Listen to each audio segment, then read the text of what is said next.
SSC শিক্ষার্থীরা আমরা এই ভিডিওতে নিয়ে এসেছি সিলেট বোর্ডের এমসিকিউর সলিউশন ফিনান্স ও ব্যাংকিং।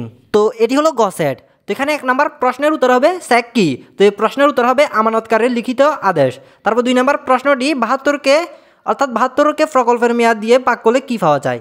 তো এখানে 2 নম্বর প্রশ্নের উত্তর হবে খ সুদের হার। এরপর 3 নম্বর প্রশ্নের উত্তর হবে ক্রেডিট কার্ড। তারপর 4 নম্বর প্রশ্নের উত্তর হবে 4 আর্থিক ঝুঁকি। তারপর 5 নম্বর প্রশ্নের উত্তর হবে খ অবচয়।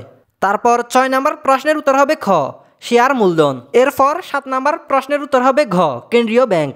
তারপর 8 নম্বর প্রশ্নের উত্তর হবে ক 1 ও 2। তারপর 9 নম্বর প্রশ্নের উত্তর হবে ঘ লাস্ট এটা সফল বিনিয়োগ। তারপর 10 নম্বর প্রশ্নের উত্তর হবে ক প্রত্যয়পত্রের মাধ্যমে।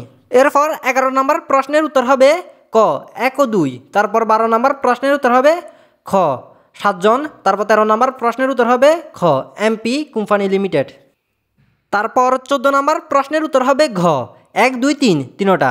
তারপর 15 নম্বর প্রশ্নের উত্তর হবে ঘ বহিস্থ তহবিল। তারপর 16 নম্বর প্রশ্নের উত্তর হবে খ 10%। তারপর 17 নম্বর প্রশ্নের উত্তর হবে ক 5%। তারপর 18 নম্বর প্রশ্নের উত্তর ক 2 পদ্ধতিতে। তারপর 19 নম্বর প্রশ্নের উত্তর খ সীমিত আয়। তারপর 20 নম্বর প্রশ্নের উত্তর ক সপ্তদশ। তারপর 21 নম্বর প্রশ্নের উত্তর খ সাধারণ শেয়ার।